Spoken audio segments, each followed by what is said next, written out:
كله ولو كره المشركون. اللهم صل على محمد وعلى آل محمد كما صليت على إبراهيم وعلى آل إبراهيم إنك حميد مجيد.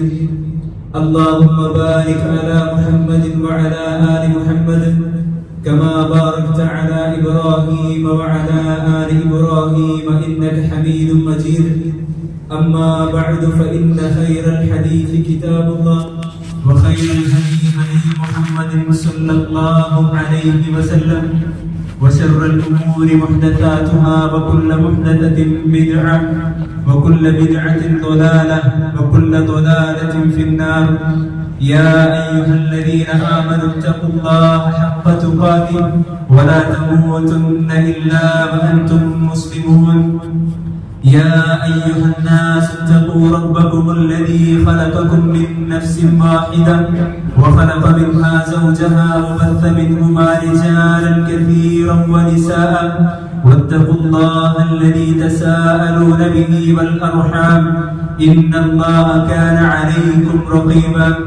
يا أيها الذين آمنوا اتقوا الله وقولوا قولا سديدا يصلح لكم أعمالكم ويغفر لكم ذنوبكم ومن يطع الله ورسوله فقد فاز فوزا عظيما.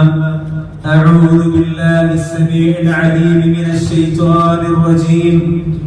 ويوم يحشر أعداء الله إلى النار فهم يوزعون حتى إذا ما جاءوها شهد عليهم سمعهم وأبصارهم وجلودهم بما كانوا يعملون. وقالوا لجلودهم لم شهدتم علينا قالوا أنطقنا الله الذي أنطق كل شيء وهو خلقكم أول مرة وإليه ترجعون. ഏറെ പ്രിയം നിറഞ്ഞ അല്ലാഹുവിന്റെ വിശ്വാസിനികളായ നിങ്ങൾ, അല്ലാഹു സുബ്ഹാനഹു വ തആലയുടെ വിധിയും വിലക്കും നിയമനിർദ്ദേശങ്ങളുമെല്ലാം ജീവിതത്തിന്റെ രഹസ്യവും പരസ്യവുമായ എല്ലാ മേഖലകളിലും കഴിവിന്റെ പരമാവധി കാത്തു സൂക്ഷിക്കണമേ എന്ന് സ്വന്തത്തെ മറക്കാതെ നിങ്ങൾ ഓരോരുത്തരെയും ഉണർത്തുകയാണ്, ഓരോരുത്തരോടും വസിയത്ത് ചെയ്യുകയാണ്. സർവ്വലോക പരിപാലകനായ ജഗന്നിയന്താവായ അല്ലാഹു സുബ്ഹാനഹു വ തആലയുടെ അപാരമായ അനുഗ്രഹത്താൽ ഇന്നീ വെള്ളിയാഴ്ച ദിവസവും ഞാനും നിങ്ങളും അവന്റെ ഭവനത്തിൽ ഒരുമിച്ച് കൂടി. അൽഹംദുലില്ലാഹ്. പ്രിയം നിറഞ്ഞ വിശ്വാസികളെ, ഒരു മനുഷ്യൻ ജനനമെന്ന് തുടങ്ങി മരണം വരേക്കുമുള്ള താൽക്കാലികമായ കുറച്ച് നാളുകൾ ഈ ഭൂമിയിൽ വസിക്കുകയും അങ്ങനെ ആ താൽക്കാലിക ജീവിതത്തിന് ശേഷം മരണാനന്തരം ഈ ലോകത്തെ സകല മനുഷ്യരും ഒരുമിച്ച് കൂടുന്ന ഒരിടമാണ് പരലോകം എന്നുള്ളത്. നമ്മളൊക്കെ വിചാരണ ചെയ്യപ്പെടുന്ന ആ ഒരു ദിവസത്തെ കുറിച്ച് വ്യക്തമായ ബോധ്യവും നമുക്കുണ്ടാകേണ്ടതുണ്ട്. ആയിഷ റളിയല്ലാഹു അൻഹ റിപ്പോർട്ട് ചെയ്യുന്ന ഒരു ഹദീസിലൂടെ നമുക്ക് കാണാൻ കഴിയും. سمعت رسول الله صلى الله عليه وسلم يحشر الناس يوم القيامة حفاة عراة غرلا فقلت يا رسول الله الرجال والنساء جميعا ينظر بعضهم إلى بعض فقال الأمر أشد من أن يمهم ذلك. ആയിഷ റളിയല്ലാഹു അൻഹ പറയുകയാണ്, ഒരിക്കൽ പ്രവാചകൻ സല്ലല്ലാഹു അലൈഹി വസല്ലമ പറഞ്ഞു, ജനങ്ങളെല്ലാവരും ഖിയാമത്ത് നാളിൽ നഗ്നരായിക്കൊണ്ടും നഗ്നപാതരായിക്കൊണ്ടും ചേരാകർമ്മം ചെയ്യാത്തവരായിക്കൊണ്ടും ഒരുമിച്ച് കൂട്ടപ്പെടും. അപ്പോൾ ഞാൻ പ്രവാചകൻ സല്ലല്ലാഹു അലൈഹി വസല്ലമയോട് ചോദിച്ചു, അല്ലയോ പ്രവാചകരെ, നഗ്നരായിക്കൊണ്ടൊക്കെ എല്ലാവരെയും ഒരുമിച്ച് കൂട്ടുന്ന ആ ഒരു ദിവസം സ്ത്രീകളും പുരുഷന്മാരും പരസ്പരം കാണുകയില്ലേ, അവർ പരസ്പരം നോക്കുകയില്ലേ പ്രവാചകരെ എന്ന് ആയിഷ റളിയല്ലാഹു അൻഹ പ്രവാചകനോട് ചോദിക്കുകയാണ്. ആ ഒരു സന്ദർഭത്തിൽ റസൂൽ പറയുകയാണ്, ആയിഷ അതിനേക്കാൾ വലിയ ഗൗരവം അതിനേക്കാൾ കാഠിന്യമേറിയ ഒരു കാര്യമാണ് അന്നത്തെ അവസ്ഥ എന്നുള്ളതാണ് റസൂലുള്ളാഹി സ്വല്ലല്ലാഹു അലൈഹി വസല്ലം നൽകുന്ന മറുപടി. ഈ ഒരു ഹദീസിലൂടെ പ്രിയപ്പെട്ടവരെ റസൂല് നമ്മളെ പഠിപ്പിക്കുകയാണ്, അതേ ദിവസം നഗ്നരായിക്കൊണ്ടും നഗ്നപാതരായിക്കൊണ്ടും ചേരാകർമ്മം ചെയ്യാത്തവരായിക്കൊണ്ടും എല്ലാ മനുഷ്യരും അല്ലാഹുവിന്റെ മുന്നിൽ ആ ഒരു മഹ്ശറ വൻസഭയിൽ ഒരുമിച്ച് കൂടുന്ന ആ ദിവസം, ആ ഒരു ദിവസത്തിന്റെ ഭയാനകത എന്നത്, അതിന്റെ കാഠിന്യം എന്നത് വളരെ പരിശ്രമേറിയതാണ്. അന്നത്തെ ദിവസം അതിശക്തമായ വിചാരണയ്ക്ക് എല്ലാവരും വിധേയരാകും എന്നുള്ളതാണ്. അന്നേ ദിവസം അല്ലാഹുവിന്റെ ശത്രുക്കളായ ആളുകൾ അവരെ നരകത്തിലേക്ക് പോകുവാനായി വിളിച്ചു കൂട്ടുകയും എന്നിട്ട് അവരെ തെളിച്ചു കൊണ്ടുപോകുന്നതിനെ പറ്റി സൂറത്തുൽ ഫുസ്സിലത്തിലൂടെ അല്ലാഹു സുബ്ഹാനഹു വ തആല നമ്മെ വ്യക്തമായി പഠിപ്പിക്കുന്നുണ്ട്. വയൗമ യുഹ്ശറു അഅദാഉല്ലാഹി ഇലൻ നാരി ഫഹും യൂസഊൻ. അല്ലാഹുവിന്റെ ശത്രുക്കളായ ആളുകളെ നരകത്തിലേക്ക് പോകുവാനായി വിളിച്ചു കൂട്ടും, എന്നിട്ട് അവരെ തെളിച്ചു കൊണ്ടുപോകുന്ന ആ ദിവസം حتى إذا ما جاءوها شهد عليهم سمعهم وأبصارهم وجلودهم بما كانوا يعملون. അവരവിടെ വന്നെത്തിക്കഴിഞ്ഞാൽ അവരുടെ കണ്ണുകളും അവരുടെ കാതുകളും അവരുടെ ചെവികളുമെല്ലാം അവർ പ്രവർത്തിച്ചിരുന്നതിനെ പറ്റി സാക്ഷി പറയുന്നതാണ്. അന്നേ ദിവസം വിലപിക്കുന്നവൻ, അന്നേ ദിവസം സങ്കടപ്പെടുന്നവൻ, കുറ്റവാളിയായ മനുഷ്യൻ തന്റെ തൊലികളോട് പറയും, ലിമ ശഹിദും അലൈനാ, നിങ്ങൾ എന്തിനാണ് എനിക്കെതിരെ സാക്ഷി പറയുന്നത് എന്ന് ആ മനുഷ്യൻ തന്റെ തൊലികളോട് ചോദിക്കും. وقالوا أنطقنا الله الذي أنطق كل شيء وهو خلقكم أول مرة وإليه ترجعون. അവന്റെ തൊലികൾ അവരോട് പറയും, എല്ലാ വസ്തുക്കളെയും സംസാരിപ്പിച്ച അല്ലാഹു നമ്മെയും സംസാരിപ്പിച്ചിരിക്കുന്നു. നിന്നെ ആദ്യ തവണ സൃഷ്ടിച്ചത് അവൻ തന്നെയാണ്, നീ അവനിലേക്ക് തന്നെ മടക്കപ്പെടുമെന്ന് അവന്റെ തൊലി അവനോട് പറയും. حتى إذا ما جاءوها شهد عليهم سمعهم وأبصارهم وجلودهم بما كانوا يعملون. وقالوا لجلودهم لم شهدتم علينا أنطقنا الله الذي أنطق كل شيء وهو خلقكم أول مرة وإليه ترجعون. അന്നേ ദിവസം നമ്മുടെ കാതുകളും നമ്മുടെ കണ്ണുകളും നമ്മുടെ തൊലികളുമെല്ലാം അല്ലാഹുവിന്റെ മുന്നിൽ സാക്ഷികളായിക്കൊണ്ട് നമ്മളൊക്കെ പ്രവർത്തിച്ചതിനെ പറ്റി അവിടെ സാക്ഷി പറയുന്നതാണ്. അന്നേ ദിവസം മനുഷ്യൻ ചോദിക്കും, എന്തിനാണ് നീ എനിക്കെതിരെ തന്നെ സാക്ഷി പറയുന്നത്? നിന്നെ ഞാൻ ദുനിയാവിൽ എത്ര നന്നായി പരിപാലിച്ചിരുന്നു, നീ എന്റെ ചർമ്മമല്ലേ, നീ എനിക്കെതിരെ എന്തിന് സാക്ഷി പറയുന്നു എന്ന് ആ തൊലി അവനോട് ചോദിക്കും. അങ്ങനെ ആ തൊലി പറയുകയാണ്, അവന്റെ കണ്ണുകൾ അവനോട് പറയുകയാണ്, അവന്റെ കാലുകൾ അവനോട് പറയുകയാണ്, വമാ കുൻതും തസ്തതിറൂന യശ്ഹദ അലൈക്കും സമഉകും വലാ അബ്സാറുകും വലാ ജുലൂദുകും. നിന്റെ കണ്ണുകൾ നിനക്കെതിരെ സാക്ഷി പറയുമെന്ന് കരുതിക്കൊണ്ട്, നിന്റെ കാലുകൾ നിനക്കെതിരെ സാക്ഷി പറയുമെന്നുള്ള ബോധം ഉണ്ടായിട്ട്, നിന്റെ തൊലികൾ നിനക്കെതിരെ സാക്ഷി പറയുമെന്നുള്ള ബോധം ഉണ്ടായിട്ട്, നീ ഒന്നും ഒഴിഞ്ഞു വെക്കാറുണ്ടായിരുന്നില്ലല്ലോ, നീ ഒന്നും ചെയ്യാറുന്നില്ലല്ലോ, ചെയ്യേണ്ടതൊക്കെയും നീ ചെയ്തില്ലേ? ഒരാൾക്കും വലച്ചും നീ കരുതി, നീ ധാരണ വെച്ചു, നീ പ്രവർത്തിക്കുന്നതിൽ മിക്കതും അല്ലാഹു അറിയുകയില്ല എന്നുള്ള ധാരണ നീ വെച്ച് പുലർത്തി.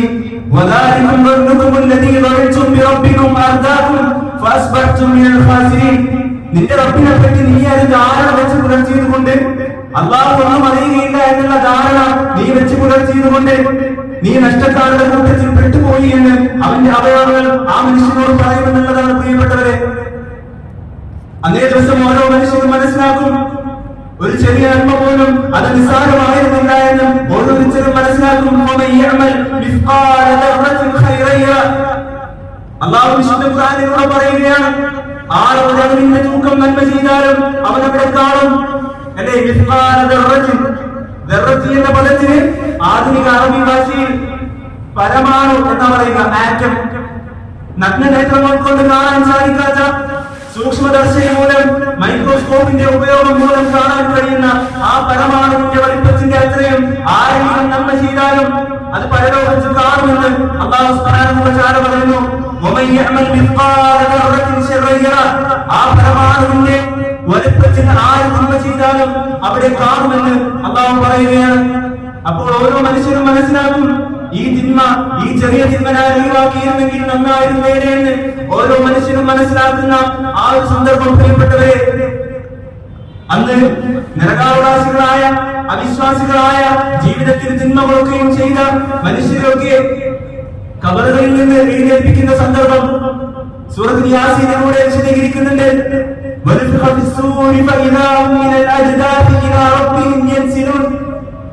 കാഹളത്ത് മൂടപ്പെട്ടു കഴിഞ്ഞാൽ അവരവരുടെ ഖബറുകളിൽ നിന്ന് അവരുടെ റബ്ബിലേക്ക് കുതിച്ചു ചെല്ലുന്നവരായിരിക്കും.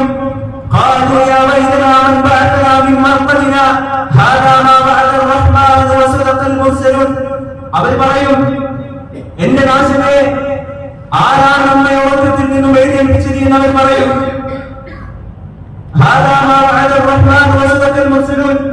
ഇത് അല്ലാഹുവിന്റെ വാഗ്ദാനമായിരുന്നല്ലോ, പ്രവാചകന്മാർക്കും പറഞ്ഞത് സത്യമായിരുന്നല്ലോ എന്നവർ പറയും. എന്നെ ആ മനുഷ്യന് ബോധ്യപ്പെടും, ജീവിതത്തിൽ തിന്മകൾ ചെയ്യുമ്പോൾ അതിന്റെ വിപരീതഫലം അവൻ അനുഭവിക്കേണ്ടി വരുമെന്നുള്ള ബോധം അവനുണ്ടായിരുന്നില്ല. അല്ലാഹുവിന്റെ മുന്നിൽ നിൽക്കേണ്ടി വരുമെന്നുള്ള ബോധം അവനുണ്ടായിരുന്നില്ല. അതിനൊക്കെ അവൻ നിസാരവൽക്കരിച്ചു. അതുകൊണ്ട് തന്നെ ഖബറിലുള്ള ആ ഒരു വിശ്രമം എന്നുള്ളത് അവന് വലിയ സുഖമായിട്ട് തോന്നും. അതിനുശേഷമുള്ളതിന്റെ കാഠിന്യം ഓർത്തുകൊണ്ട്, അതിനുശേഷമുള്ളതിന്റെ ഭയപ്പാടത്തോടുകൂടി അവൻ പറയും, എന്റെ നാശമേ, എന്തിനാണ്, ആരാണ് എന്നെ എന്റെ ഉറക്കത്തിൽ നിന്നും എഴുന്നേൽപ്പിച്ചത് എന്ന് അവൻ പറയും. ഇത് അല്ലാഹുവിന്റെ വാഗ്ദാനമായിരുന്നല്ലോ എന്ന് അവൻ പറയും.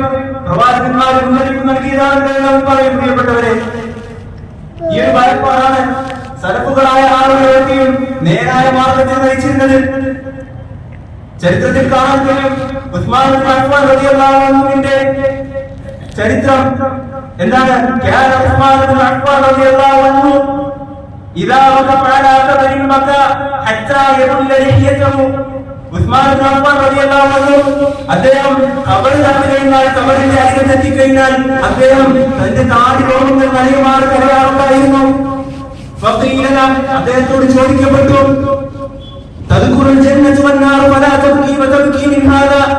നിങ്ങൾ സ്വർഗ്ഗനരകങ്ങളെ പറ്റി കേട്ടിട്ട് കരഞ്ഞിട്ടില്ലല്ലോ, പിന്നെ എന്തിനാണ് ഈ ഖബറിനെ പറ്റി കേൾക്കുമ്പോൾ നിങ്ങൾ കരയുന്നത്, അതിന്റെ അരികത്ത് വരുമ്പോൾ നിങ്ങൾ കരയുന്നത്? ഉസ്മാൻ ഇബ്നു അഫ്ഫാൻ റളിയല്ലാഹു അൻഹു അദ്ദേഹം മറുപടി പറയുകയാണ്, ഖാല റസൂലുള്ളാഹി സ്വല്ലല്ലാഹു അലൈഹി വസല്ലം, പ്രവാചകൻ സ്വല്ലല്ലാഹു അലൈഹി വസല്ലം പറയുന്നതായി ഞാൻ കേട്ടിട്ടുണ്ട്, ഇന്നൽ ഖബറ അവ്വലു മനാസിലിൽ ആഖിറതി ഫഇന്ന ജാമിൽ ഫമാ ബഅദഹു ഐസറു മിൻ. ഖബർ എന്നത് പരലോകത്തിന്റെ ആദ്യ ഭവനമാണ്, പരലോകത്തിന്റെ പ്രഥമ ഘട്ടമാണ്. ഫഇന്ന ജാമിൽ, ആ ഖബറിൽ ആരെങ്കിലും രക്ഷ നേടിയാൽ ഫമാ ബഅദഹു ഐസറു മിൻ, അതിനുശേഷമുള്ളതെല്ലാം അവന് എളുപ്പമായിരിക്കും. വഇല്ലം യൻജുമിഹു, ആ ഖബറിൽ നിന്ന് ആരും രക്ഷ നേടിയില്ലെങ്കിൽ, ആരാണ് രക്ഷ നേടാത്തത്? ഫമാ ബഅദഹു അശദ്ദു മിൻ, അതിനുശേഷമുള്ളതെല്ലാം അവന് വളരെ പ്രയാസകരമായിരിക്കുമെന്ന് റസൂൽ പറയുന്നത് ഞാൻ കേട്ടിട്ടുണ്ട്. അതുകൊണ്ട് ഞാൻ കരയുന്നത്, അതുകൊണ്ടാണ് ഞാൻ ഖബർ കാണുമ്പോൾ കരയുന്നത്.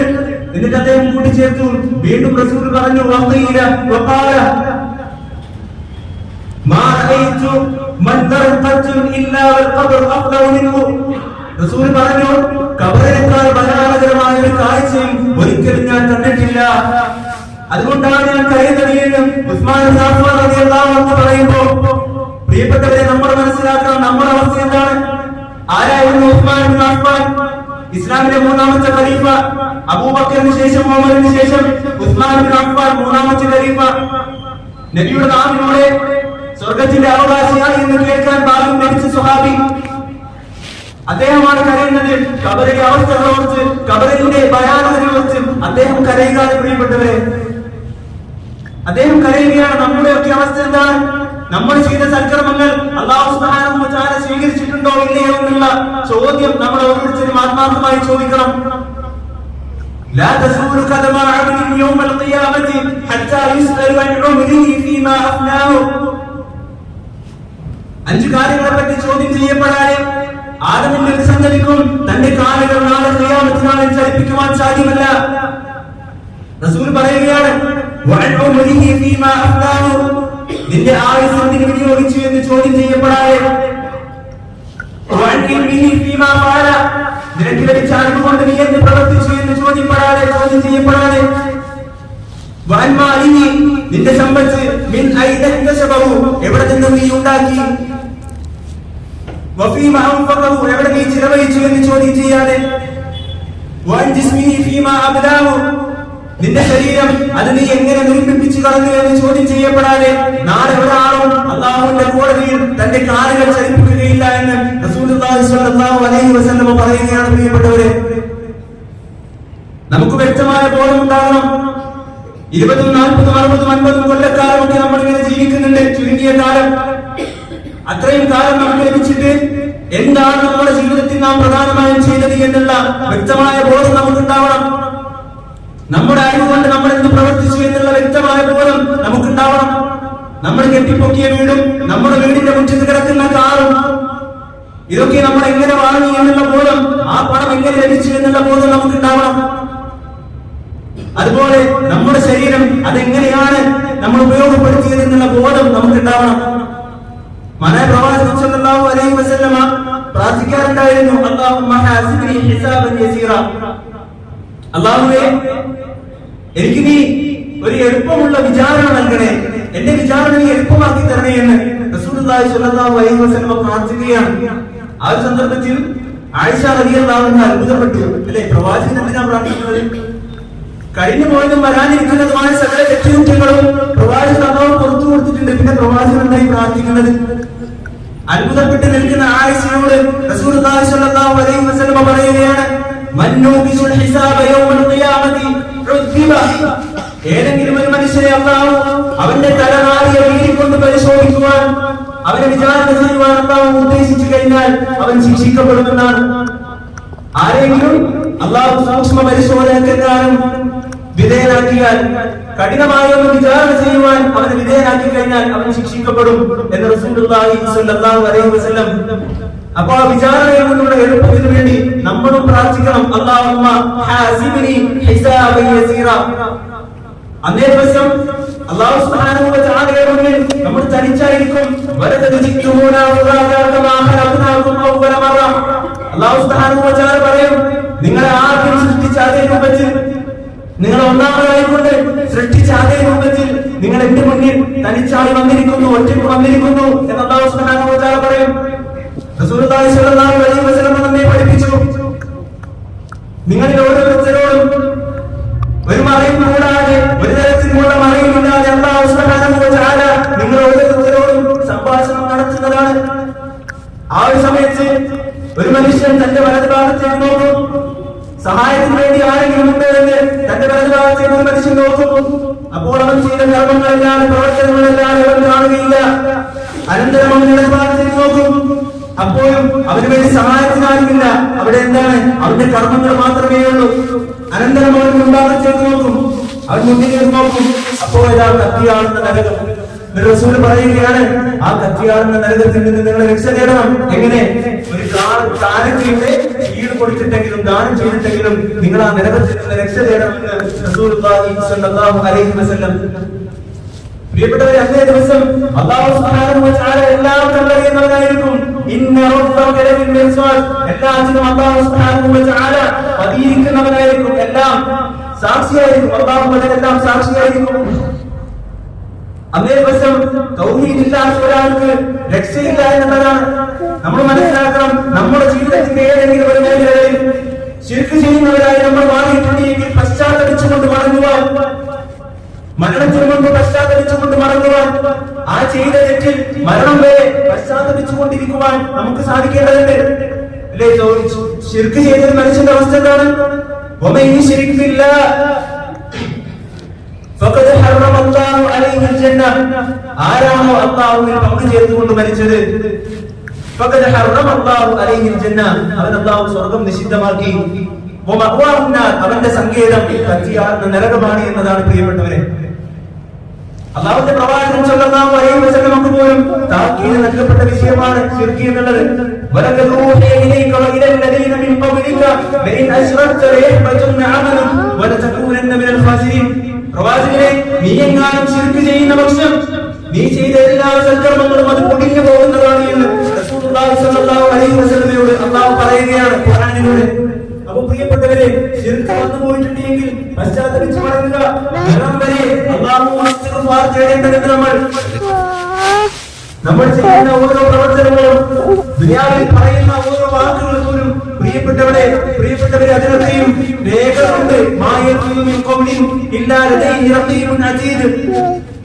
ഒരുവൻ ഒരു വാക്ക് ഉച്ചരിക്കുന്നു, ആ വാക്ക് എഴുതിയിട്ടല്ലാതെ ഒരാളും ഒരു വാക്ക് ഉച്ചരിക്കുന്നില്ല, രേഖപ്പെടുത്തി വെക്കപ്പെട്ടിട്ടല്ലാതെ ഒരാളും ഒരു വാക്ക് ഉച്ചരിക്കുന്നില്ല എന്ന് അല്ലാഹു സുബ്ഹാനഹു വ തആല പറയുകയാണ്. അല്ലാഹു പറയുകയാണ്, പ്രിയപ്പെട്ടവരെ,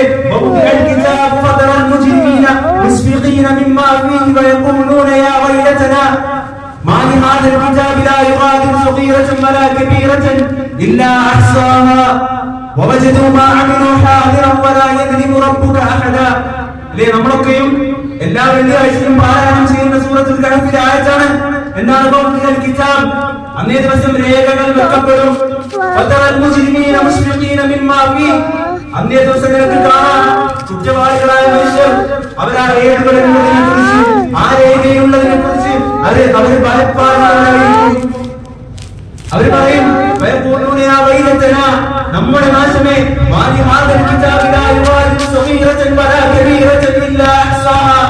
ചെറുതും വലുതുമായ ഒന്നും തന്നെ ഈ രേഖയിൽ ഇല്ലാത്തതില്ലല്ലോ.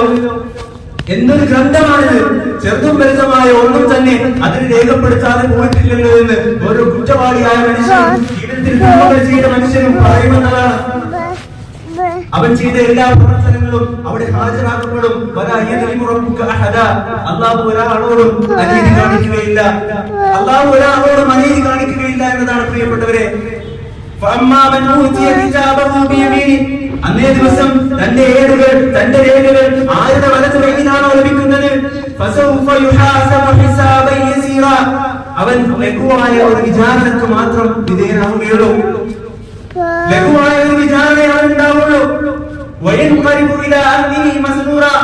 അവൻ ആ വിചാരണയ്ക്ക് ശേഷം തന്റെ സ്വന്തക്കാരുടെ അടുക്കലേക്ക്, തന്റെ കുടുംബക്കാരുടെ അടുക്കലേക്ക് സന്തോഷവാനായിക്കൊണ്ട് മടങ്ങിച്ചെല്ലുമെന്നുള്ളതാണ്.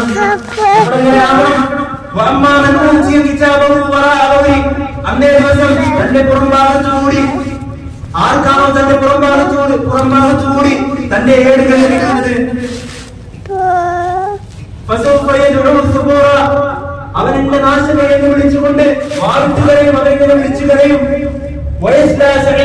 അവൻ എങ്ങനെയാണ് കത്തിയാടുന്ന നരകത്തിൽ എരിയുന്നവനായിരിക്കും എന്നുള്ളതാണ് പ്രിയപ്പെട്ടവരെ.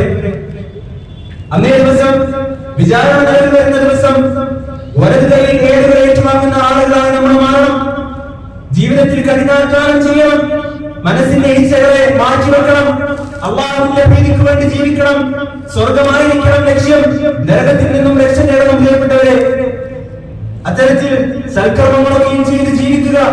അല്ലാഹു സുബ്ഹാനഹു വ തആല അത്തരത്തിലുള്ള ആളുകളുടെ കൂട്ടത്തിൽ നമ്മെ ഉൾപ്പെടുത്തുമാറാകട്ടെ. അഖൂലു ഖൗലി ഹാദാ അസ്തഗ്ഫിറുല്ലാഹ ലീ വലക്കും വസ്തഗ്ഫിറൂഹു ഇന്നഹു ഹുവൽ ഗഫൂറുർ റഹീം.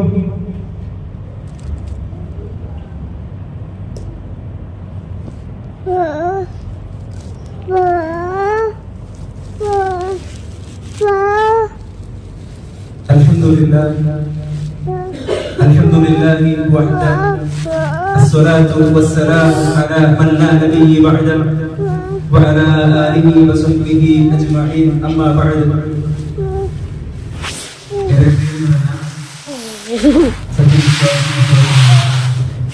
ഒരിക്കൽ കൂടി അല്ലാഹുവിന്റെ വിധിയും വിലക്കും നിയമനിർദ്ദേശങ്ങളും എല്ലാം പാലിച്ചുകൊണ്ട് ജീവിക്കണമേ എന്ന് ഉണർത്തുകയാണ്, ഓരോരുത്തരോടും വസിയത്ത് ചെയ്യുകയാണ്.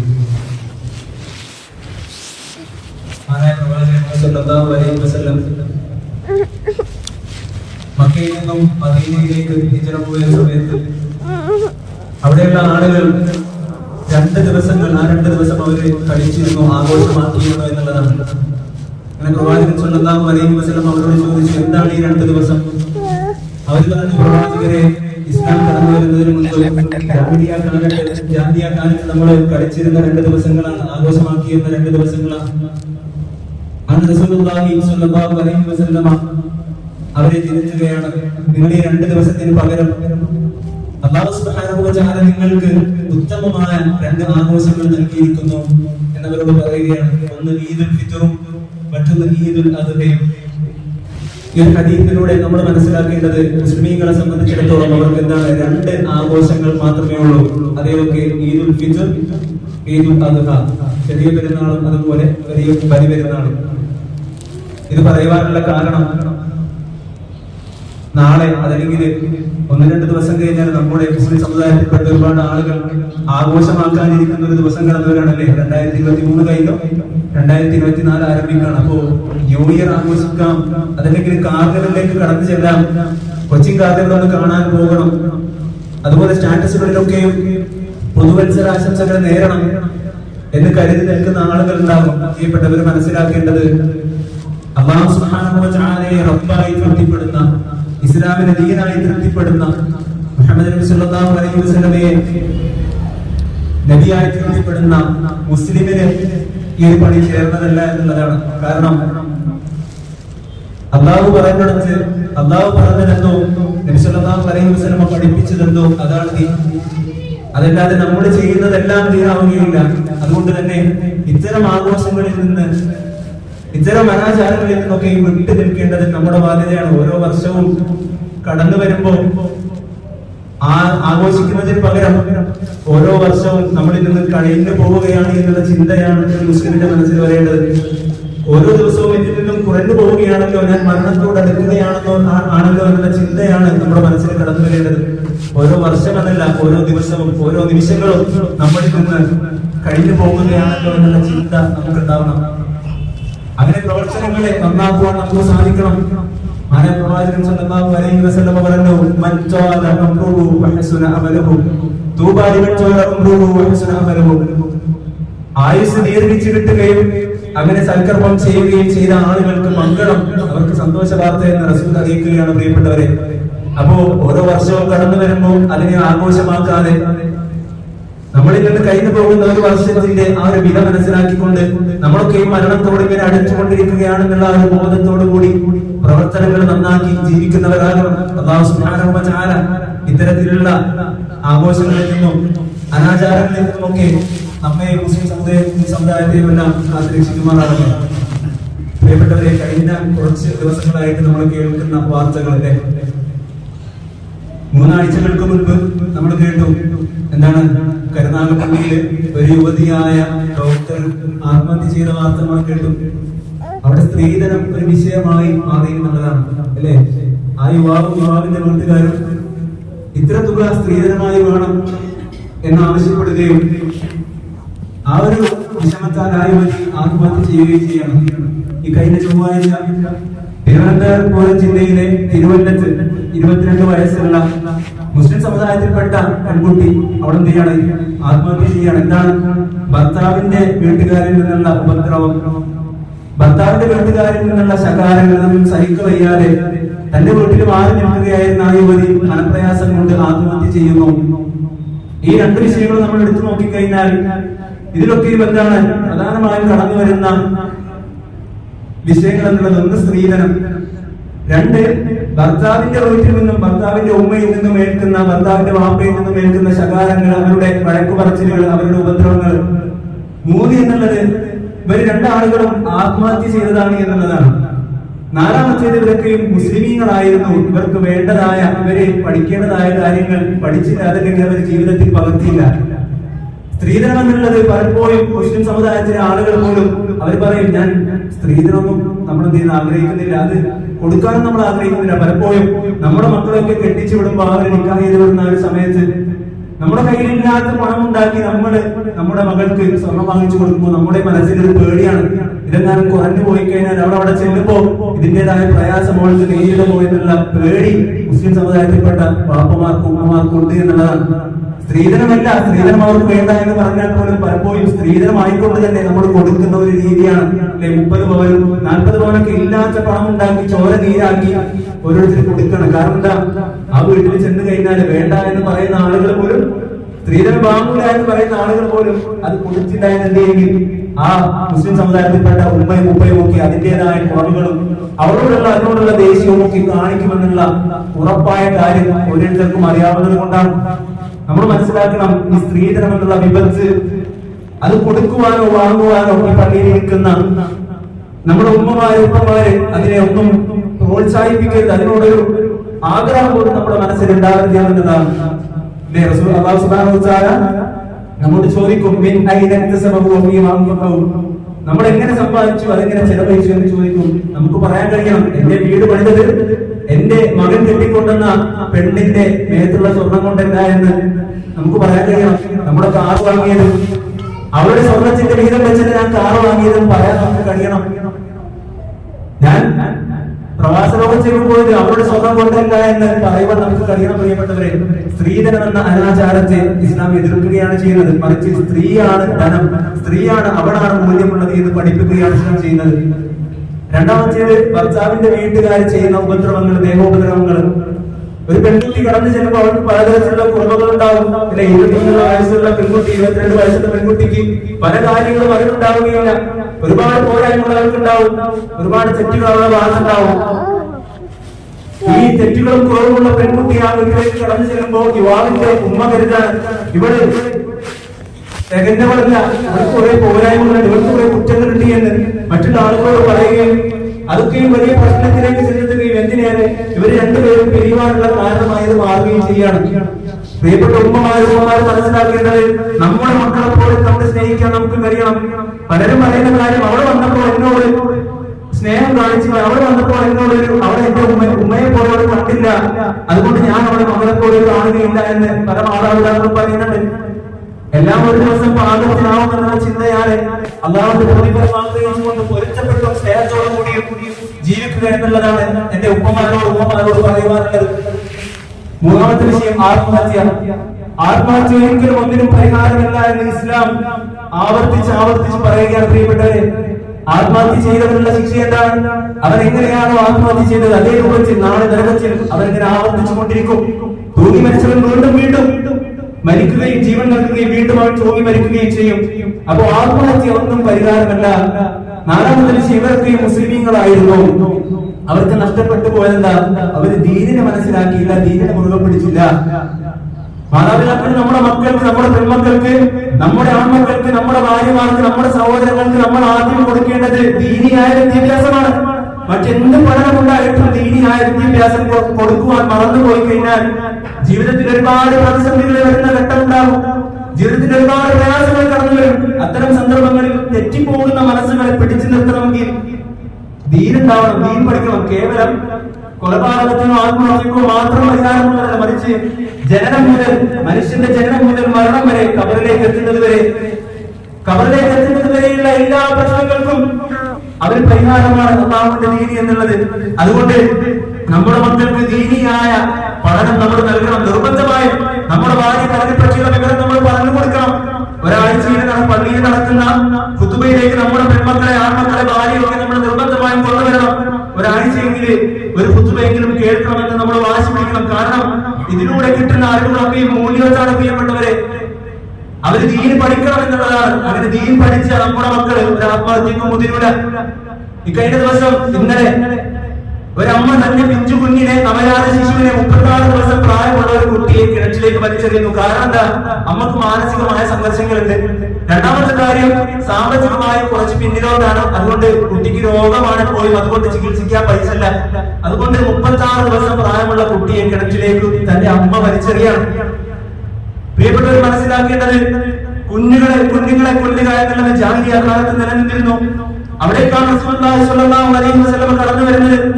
അല്ലേ, ഒരു കുട്ടിയെ നിങ്ങൾ കൊല്ലരുത്, ജീവനോടെ കുഴിച്ചു കൂടരുത് എന്ന് പഠിപ്പിക്കുകയാണ്. ഒരാളെ കൊന്ന, കൊലപാതകം ചെയ്യുന്ന ഒരു മനുഷ്യൻ, ഒരു വ്യക്തിയെ കൊന്നാൽ ലോകത്തുള്ള എല്ലാവരെയും കൊന്നതിന് തുല്യമാണെന്ന് പഠിപ്പിക്കുകയാണ് ഇസ്ലാം ചെയ്യുന്നത്. ഒരാളുടെ ജീവൻ രക്ഷിച്ചാൽ അവരുടെ ജീവൻ എല്ലാവരുടെയും ജീവൻ രക്ഷിച്ചതിന് തുല്യമായി എന്ന് ഇസ്ലാം പഠിപ്പിക്കുകയാണ്. മറ്റൊരു വാർത്ത, 2 വർഷം മുൻപ് നമ്മുടെ കൊച്ചിയിൽ 2021 മാർച്ചിൽ കൊല്ലപ്പെട്ട ഒരു കുട്ടി 2-3 ദിവസങ്ങൾക്ക് മുൻപ് ആരാണ് ആ പ്രതി എന്ന് തിരിച്ചറിയുകയാണ്. സ്വന്തം അച്ഛൻ ആ കുട്ടിയെ കൊലപ്പെടുത്തിയത് അച്ഛനായി എന്ന് തിരിച്ചറിയുന്നു. പ്രിയപ്പെട്ടവരെ മനസ്സിലാക്കണം, ഇസ്ലാം നിർദ്ദേശിക്കുന്നത് 2 സഹോദരിമാരെയോ 2 പെൺകുട്ടികളെയോ പോറ്റി വളർത്തിയ വാപ്പ, അല്ലെങ്കിൽ ഒരു സഹോദരൻ, അവർ സ്വർഗത്തിൽ എന്നോടൊപ്പം ഇങ്ങനെയാണ് എന്നതാണ് റസൂലുള്ളാഹി സ്വല്ലല്ലാഹു അലൈഹി വസല്ലം പഠിപ്പിച്ചത്. റസൂൽ തന്റെ കൈവിരലുകൾ ചേർത്ത് പിടിച്ചുകൊണ്ട് പറഞ്ഞു, 2 പെൺമക്കളെ, 2 സഹോദരിമാരെ ആരെങ്കിലും നല്ല രൂപത്തിൽ വളർത്തി കഴിഞ്ഞാൽ അവർ സ്വർഗത്തിൽ എന്നോടൊപ്പം ഇങ്ങനെ ചേർത്ത് നിൽക്കുന്നവരാണ് എന്ന് റസൂലുള്ളാഹി സ്വല്ലല്ലാഹു അലൈഹി വസല്ലം പഠിപ്പിക്കുകയാണ്. അതുകൊണ്ട് ഇത്തരത്തിലുള്ള പ്രശ്നങ്ങളെ പരിഹരിക്കുവാൻ, ഇത്തരത്തിലുള്ള അപകടങ്ങളെ നമ്മുടെ ജീവിതത്തിൽ നിന്നും അകറ്റി നിർത്തുവാൻ അള്ളാഹുവിന്റെ ദീനിനെ മുറുകെ പിടിക്കുക എന്നുള്ളതാണ് മാർഗം. അല്ലാഹു സുബ്ഹാനഹു വ തആല അവന്റെ ദീൻ അനുസരിച്ച് ജീവിക്കുന്ന യഥാർത്ഥ വിശ്വാസികളുടെ കൂട്ടത്തിൽ നമ്മെ ഏവരെയും ഉൾപ്പെടുത്തുമാറാകട്ടെ. പ്രിയപ്പെട്ടവരെ, ഒന്ന് രണ്ട് കാര്യം സൂചിപ്പിക്കാനുള്ളത്, നമ്മുടെ ISM-ന്റെ സമ്മേളനം ഇൻഷാ അല്ലാഹ് നാളെ ആരംഭിക്കുകയാണ്. അപ്പോ 15 വയസ്സിലേത് പ്രായമുള്ള, 45 വയസ്സിലേത് പ്രായമുള്ള, അതുപോലെ സഹോദരിമാര് എല്ലാവരും ആ പരിപാടിയിലേക്ക് കടന്നു വരിക. ഇൻഷാ അല്ലാഹ് നാളെ 2:30 മണിക്ക് നമ്മുടെ പള്ളിയുടെ പരിസരത്ത് നിന്നും അവിടേക്ക് ബസ് പുറപ്പെടുത്തുന്ന എല്ലാ ആളുകളും കൃത്യസമയത്ത് തന്നെ എത്തിച്ചേരുക. അല്ലാഹു സുബ്ഹാനഹു വ തആല ആ ഒരു സദുദ്ദേശം സ്വീകരിക്കുമാറാകട്ടെ, പ്രതിഫലം നൽകുമാറാകട്ടെ. മറ്റൊരു കാര്യം, ബുധനാഴ്ചകളിൽ നടന്നു പോരുന്ന വനിതാ ക്ലാസ് കൃത്യം 2:30 മണിക്ക് ബുധനാഴ്ച നമ്മുടെ മദ്രസയിൽ വെച്ച് നടക്കുന്നുണ്ട്. എല്ലാ ഉപ്പമാരും സഹോദരങ്ങളും തന്റെ ഭാര്യമാരെ അതുപോലെ ഉമ്മമാരെ മക്കളെയൊക്കെ ആ ഒരു ക്ലാസ്സിലേക്ക് പറഞ്ഞേക്കുക. അല്ലാഹു സുബ്ഹാനഹു വ തആല നമ്മൾ ചെയ്യുന്ന എല്ലാ സൽക്കർമ്മങ്ങൾക്കും അർഹമായ പ്രതിഫലം നൽകുമാറാകട്ടെ. ഒരുപാട് തെറ്റുകുറ്റങ്ങൾ ചെയ്തു പോയതാണ് നമ്മൾ. അറിഞ്ഞും അറിയാതെയും ചെറുതും വലുതുമായിക്കൊണ്ട് രഹസ്യവും പരസ്യവുമായിക്കൊണ്ട് ഒരുപാട് തെറ്റുകുറ്റങ്ങൾ ചെയ്തിട്ടുണ്ട്. അതൊക്കെയും അല്ലാഹു സുബ്ഹാനഹു വ തആല അവന്റെ കാരുണ്യം കൊണ്ട് നമുക്ക് പുറത്തു മാപ്പാക്കി തരട്ടെ. നമ്മുടെ നിന്ന് മരണപ്പെട്ടു പോയ നമ്മുടെ ഉറ്റവർ, ഉടയവർ, ബന്ധുമിത്രാദികൾ, പ്രിയപ്പെട്ടവർ, അവരുടെ എല്ലാം കബറിടം അല്ലാഹു സുബ്ഹാനഹു വ തആല വിശാലമാക്കി കൊടുക്കുന്നു. നാളെ അവരോടൊപ്പം നമ്മയും അല്ലാഹു സുബ്ഹാനഹു വ തആല അവന്റെ ജന്നാത്തുൽ ഫിർദൗസിൽ ഒരുമിച്ച് കൂട്ടുമാറാകട്ടെ. മുസ്ലിമായതിന്റെ പേരിൽ ലോകത്തിന്റെ പല ഭാഗങ്ങളിലും പ്രയാസങ്ങൾ ഒഴിക്കുന്ന പരീക്ഷണങ്ങൾക്ക് വിധേയരാകുന്ന ഒരുപാട് സഹോദരങ്ങളുണ്ട്. അവർക്കെല്ലാം അല്ലാഹു ശാന്തിയും സമാധാനവും സ്ഥൈര്യവും പ്രദാനം ചെയ്യുമാറാകട്ടെ. മക്കളില്ലാതെ വിഷമിക്കുന്ന ഒരുപാട് ദമ്പതികൾ, അവർക്കെല്ലാം സ്വാലിഹീങ്ങളായ മക്കളെ അല്ലാഹു സുബ്ഹാനഹു വ തആല നൽകുമാറാകട്ടെ. നാളെ ഒരു വിഭാഗം ആളുകൾ കത്തിയാളുന്ന നരകത്തിലേക്കും മറ്റൊരു വിഭാഗം സുഖാനുഭൂതികളുടെ സ്വർഗ്ഗത്തോപ്പിലേക്കും കടന്നു ചെല്ലുമ്പോൾ ആ സുഖാനുഭൂതികളുടെ സ്വർഗ്ഗത്തോപ്പിലേക്ക് കടന്നു ചെല്ലുന്ന സജ്ജനങ്ങളുടെ കൂട്ടത്തിൽ അല്ലാഹു നമ്മെ ഉൾപ്പെടുത്തുമാറാകട്ടെ. اللهم اغفر للمؤمنين والمؤمنات والمسلمين والمسلمات الأحياء منكم والأموات إنك مجيب الدعوات يا قاضي الحاجات. اللهم أجرنا من النار، اللهم أجرنا من النار، اللهم أجرنا من النار، اللهم أجر والدينا من النار. اللهم أعز الإسلام والمسلمين وأذل الشرك والمشركين. ربنا آتنا في الدنيا حسنة وفي الآخرة حسنة وقنا عذاب النار.